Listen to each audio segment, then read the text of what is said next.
Yes. Now we are going to discuss elastic and inelastic collision. Okay. Elastic collision and inelastic collision के बारे में हम discuss करेंगे. अच्छा चलो. सो ये तो टाइप्स पे आ गए. कोलिजन तो हमने समझा कि भाई दो बॉडी कोलाइड होगी तो उसकी वेलोसिटीज में और उनके जो एंगल है डिफरेंट डिफरेंट डायरेक्शन में हो जाएंगे पर्टिकुलर एंगल में, तो उनके बीच में कोई रिलेशनशिप हमें मिलेगा. ठीक है. In all collisions the total linear momentum is conserved. तुम कोई भी टाइप का कोलिजन ले लो, whether it is elastic, whether it is inelastic और whether it is completely inelastic. Okay, तीनों में से कोई भी ले लो, टोटल मोमेंटम जो है वो कंजर्व्ड रहेगा. टोटल मोमेंटम कंजर्व रहेगा मतलब चेंज जीरो. कंजर्व रहा मतलब जो था वो रहा, तो चेंज क्या हो गया? जीरो. तो वही चीज बोल रहे हैं क्या कि total linear momentum is conserved. Delta p is equals to zero.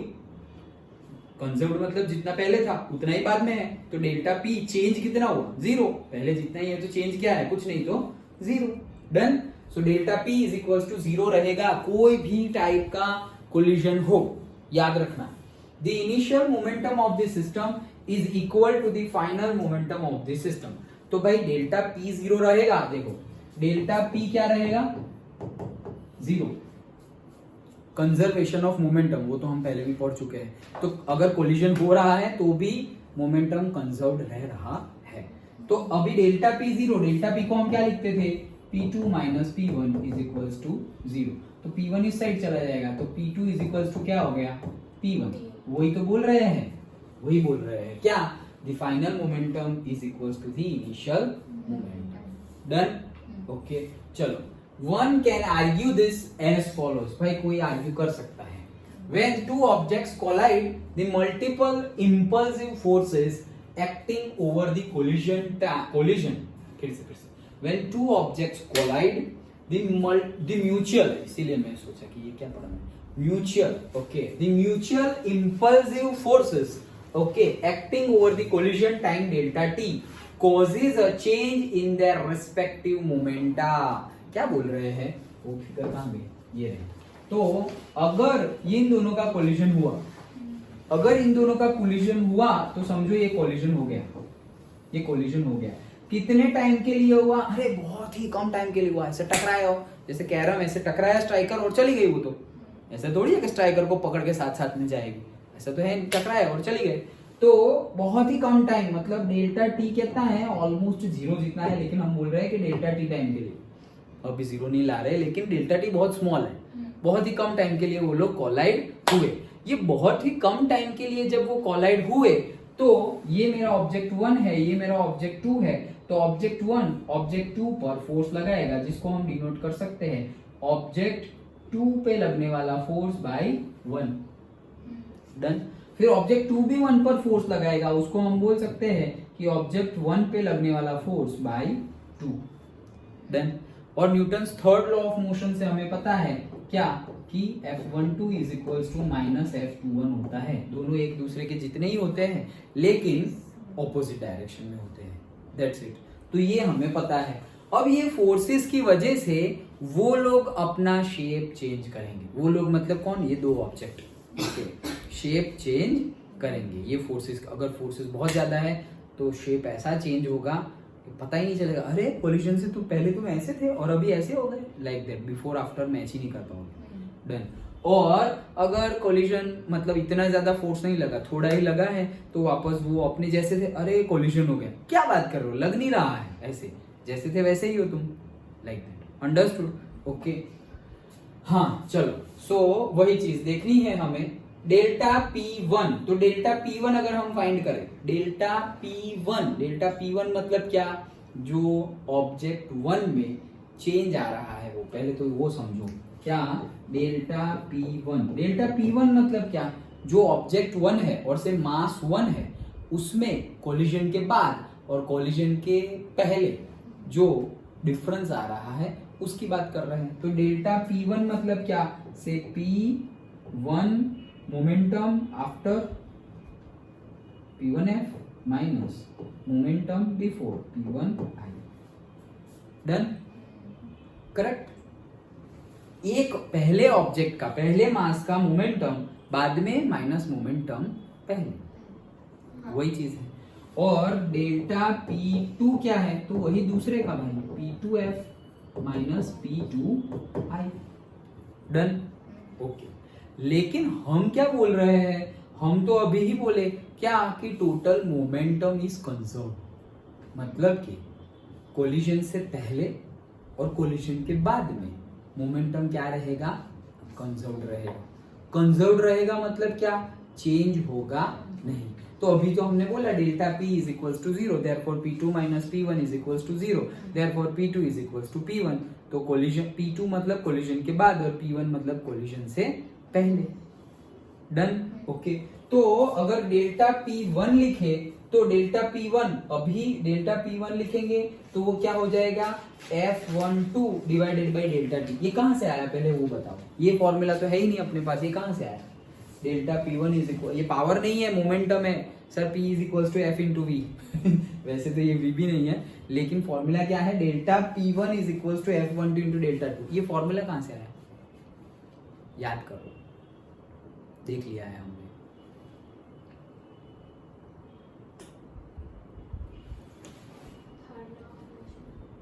नहीं तो थर्ड लो तो ये रहा।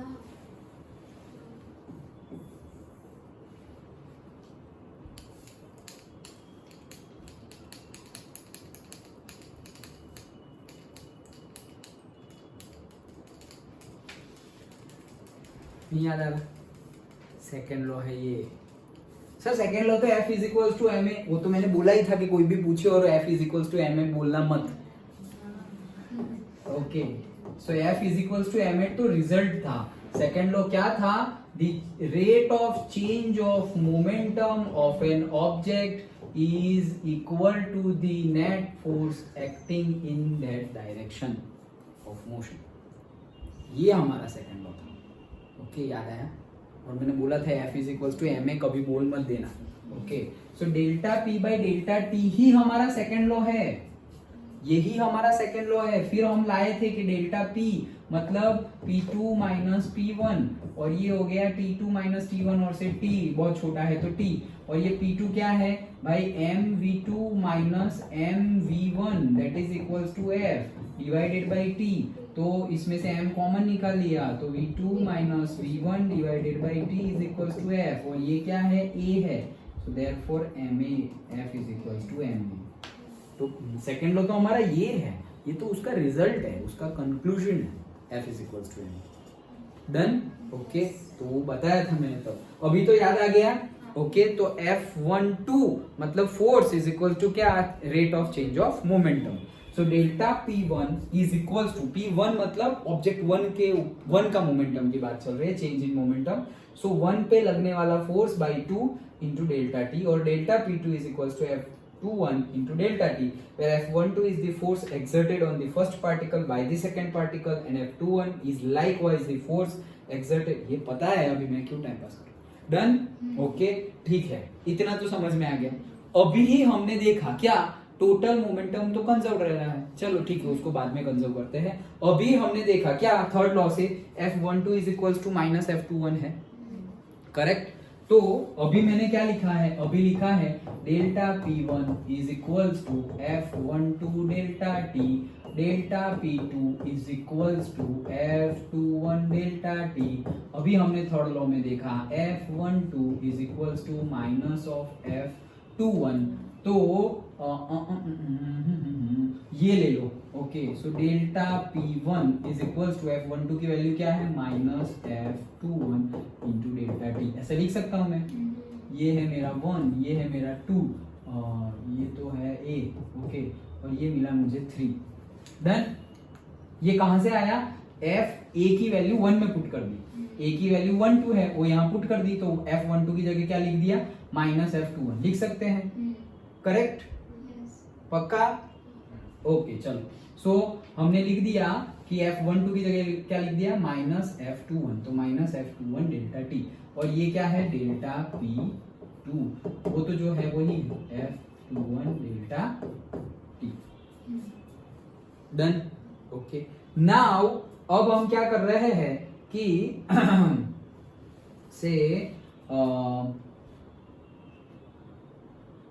दोनों प्लस कर दो, ये दोनों को प्लस कर दो, delta P1 plus delta P2, तो इस साइड भी प्लस कर देंगे, तो इस साइड प्लस कर दिया तो ये तो F21 डेल्टा T और माइनस F21 डेल्टा T, तो कैंसिल हो जाएगा, डन। तो वो कितना हो गया, जीरो। जीरो क्या हो गया, ये डेल्टा यहाँ निकालो, P1 प्लस P2 हो गया ये, वो जीरो, और P1 प्लस P2 वही क्या है मेरा, P1 और P2 वही क्या है मेरा मोमेंटम, तो change in the momentum zero, तो वही तो बोला कि कंजर्वेशन ऑफ मोमेंटम हो रहा है, so delta P is equal to what, zero, done.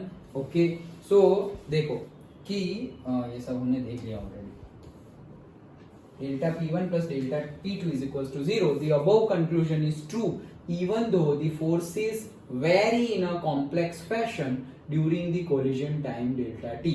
भाई ये जो हमारा आंसर आया है वो हर जगह वैलिड होगा, ये बोलो या ये बोलो दोनों सेम ही है, तो ये हर जगह वैलिड होगा, चाहे ये फोर्स की वैल्यू कितनी भी ज्यादा हो या कितनी भी कम हो, मतलब बहुत ज्यादा कॉम्प्लेक्स फोर्स लग रहे हो फिर भी कंजर्वेशन, इसीलिए तो पहले ही उन्होंने सेंटेंस में बता दिया था, ये तो हमने प्रूव किया, लेकिन सेंटेंस में उन्होंने पहले ही बोला था कोई भी टाइप का कोलिजन हो सब में मोमेंटम कंजर्व रहेगा, तो यही तो है, मोमेंटम कंजर्व रहा, डन।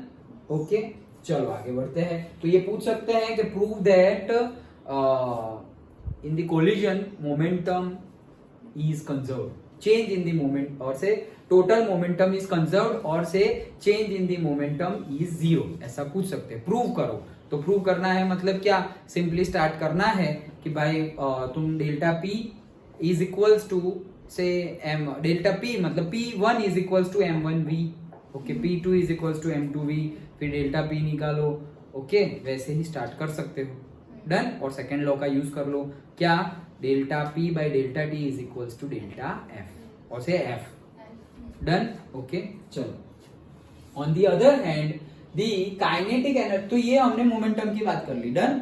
कुछ रह गया पढ़ना, हाँ, से since the third law is true at every instant the total impulse on the first object is equal and opposite to that of on the second, तो वो तो वही है, F12 is equals to minus F21 वही show कर रहा है, okay, ये डन हो गया। ये हमने क्या पढ़ा कोलिजन में, अभी तो वो टाइप तो आई ही नहीं है, अभी तो हम कोलिजन ही समझ रहे हैं। कोलिजन में हमने ये क्या समझा कि भाई टोटल मोमेंटम इज कंजर्व, ये समझा, ओके। अब काइनेटिक एनर्जी का क्या केस है, on the other hand the total kinetic energy of the system is not necessarily conserved, भाई ये जरूरी नहीं है कि कंजर्व हो, वैसे ही हमने देखा था क्या, अभी एक न्यूमेरिकल में देखा था ना कि फ्रिक्शन जहां पे मैटर करे वहां पर काइनेटिक एनर्जी का फुल कन्वर्जन मैकेनिकल एनर्जी में तो हो नहीं रहा, मतलब टोटल पोटेंशियल एनर्जी में तो हो नहीं रहा, इसलिए टोटल मैकेनिकल एनर्जी कंजर्व रहती है, वो हम अप्लाई कर सकते नहीं थे, इसलिए फिर वो न्यूमेरिकल में हमने वर्क एनर्जी थियरम अप्लाई किया था, याद आया, okay.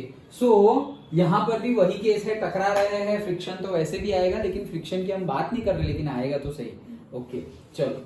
So the impact and the deformation during the collision में जनरेट हीट एंड साउंड, जब इम्पैक्ट होगी मतलब दो ऐसे टकराएंगे तो साउंड तो आएगा, टकराए, ये हैंड टकरा रहे तो साउंड आ रही है, ओके, तो टकराएंगे तो साउंड तो आएगी और हीट भी जनरेट होगी, जहां पर भी टकराव हो तो हीट जनरेट होती है, फिर चाहे वो मेंटल हो या फिजिकल, ओके। सो हीट तो जनरेट होगी, गुस्सा आना भी एक टकराव ही है, हमारी मेंटालिटी और सामने वाले की मेंटालिटी के बीच में ये हीट जनरेट हुई, ओके, हमेशा होगी।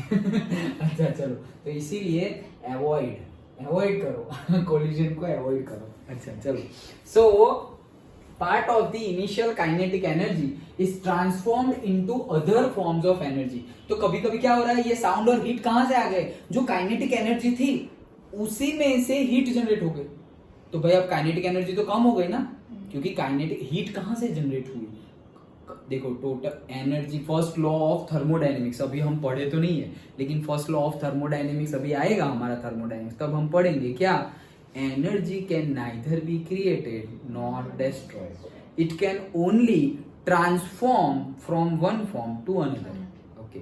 ये इलेक्ट्रिसिटी एनर्जी हमने प्रोड्यूस की, सर सोलर पैनल में तो देखो हमने कुछ दिया ही नहीं है और हमें इलेक्ट्रिसिटी मिल रही है, अरे क्यों नहीं दिया, सोलर एनर्जी दी ना, ओके, तो ऐसा तो कभी होगा ही नहीं कि तुमने कुछ भी नहीं दिया और तुम्हें मिल गया, कभी कुछ भी नहीं मिलेगा। ओके, करना पड़ेगा, इनपुट के बगैर आउटपुट हो सकता नहीं है। बोले sir hydro electric power plant, तो वहां पर भी पानी फेंक रहे हो ना तुम टरबाइन के ऊपर, मत फेंको, पानी को ऐसे ही बहने दो, तो लाओ अब इलेक्ट्रिसिटी, कहाँ है इलेक्ट्रिसिटी? अंडरस्टूड। ओके, तो इनपुट तो चाहिए चाहिए और चाहिए ही। ओके हाँ चलो, सो ये जो हीट प्रोड्यूस होगी वो हीट क्या है? Heat and work are form of energy. Sentence याद रखना हमेशा, heat and work are form of energy. वो एनर्जी का ही एक फॉर्म है। कौन? हीट भी और वर्क भी, तो वो तो एनर्जी है। तो हीट प्रोड्यूस हुई मतलब नया कुछ एनर्जी प्रोड्यूस हुई, तो कहीं से कम हुई होगी। ओके, कहीं से कम हुई है। ऐसा ही है सब कुछ नेचर में, बहुत सारी जगह पर ये बैलेंस है। कौन सा बैलेंस? कंजर्वेशन वाला बैलेंस। ओके, अभी हम चले जाएंगे कहीं और, इसीलिए मैं नहीं जा रहा हूँ, बहुत कंट्रोल कर रहा हूँ अच्छा चलो, नहीं तो सब जगह ही ऐसा बैलेंस होता है, सब जगह। ओके, जैसे कि अच्छा चलो, so useful way to visualise the deformation during the collision is in the terms of compressed spring. तो जो कंप्रेस्ड स्प्रिंग है, ओके, उसके केस अंडरस्टैंड करके हम विजुअल्स समझ सकते हैं। मतलब कि कंप्रेस स्प्रिंग में हमने वो कार वाला एग्जांपल देखा न्यूमेरिकल में कि भाई काइनेटिक एनर्जी बहुत ज्यादा थी, कार टकराई स्प्रिंग के साथ, तो उसकी काइनेटिक एनर्जी कन्वर्ट हो गई स्प्रिंग की पोटेंशियल एनर्जी में, वो विदाउट फ्रिक्शन केस। और फिर विथ